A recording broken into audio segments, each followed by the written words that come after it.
Remember the good old days before the pandemic when people coming to your door didn't have to wear a mask? And sometimes they were friendly members of the Jehovah's Witnesses coming to talk about faith and to gain your interest as well. They also had huge conferences through the year that drew millions. Well, that changed drastically when the COVID pandemic hit and took what seemed to be a main part of the faith away. Well, the faith and the millions who follow it still alive, and there's some noticeable changes. But they're good changes for the organization. Robert Hendricks is a U.S. spokesman for Jehovah's Witnesses. Dorian Gamble is a local media representative. Thank you both for joining me. Mr. Hendricks, I know we talked earlier, what an abrupt change, because you have millions of people through conferences around the world on a regular basis. Then when you went virtual, that was abrupt, but it seemed to have been successful. Well, you know, you can't plan for a pandemic.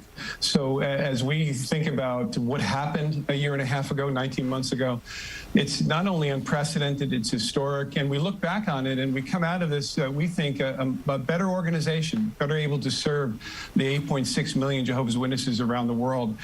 When we went to a virtual format in meetings and also in our ministry and also with our conventions, it was something that new for us, but we had been preparing for virtual environment for many years. Our JW library, 15 million users each month on 15 million devices, 600,000 audio and video, all free. And so we've delivered content for free in a virtual way for many years. And so to shift our meetings and to shift our ministry to a virtual environment was really the next step. And I think our brothers and sisters around the country and around the world have done very well. And Dorian, I know that here locally as well as nationally, it's a different kind of scenario when people, instead of going and knocking on doors, it's a virtual kind of outreach. What has that experience been like for members of the organization over this, members of the faith, since it's been virtual? How has the transition gone? What kind of feedback are you getting from them?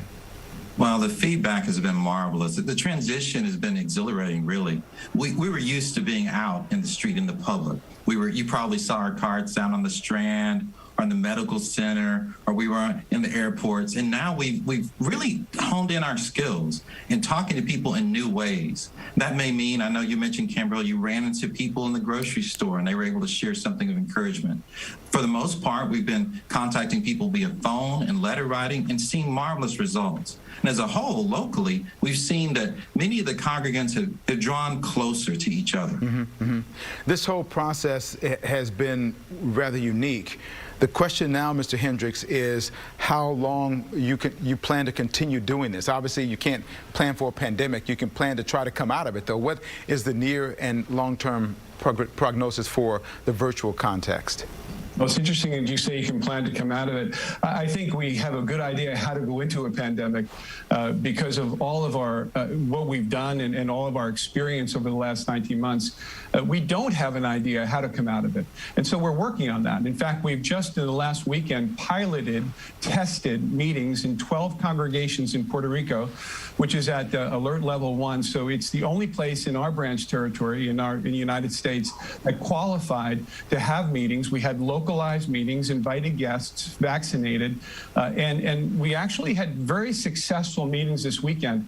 We're going to be testing that for the next 4 to 6 weeks. We're going to look at what the issues are, how to make these meetings hybrid so that they're virtual and live, so that we can provide something that over time may roll out to the rest of the country and the world. Very impressive the way that you have already kind of pre-positioned your organization to be able to take advantage of the changes that you've had to make. Dorian, I know for the month of November, you're focusing on a particular kind of outreach, and you have kind of a title to it as well, which is rather uplifting. Talk about that.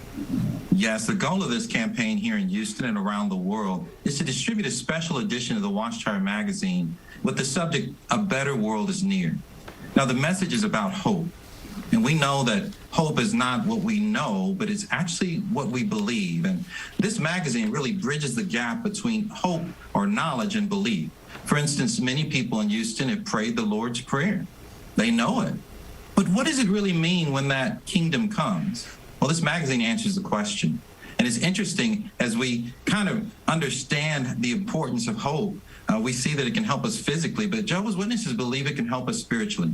In fact, we believe strongly that hope is not knowing what you believe. It's actually believing what you know. So this special digital edition will be distributed one-on-one, and it will also be distributed on jw.org in a digital format.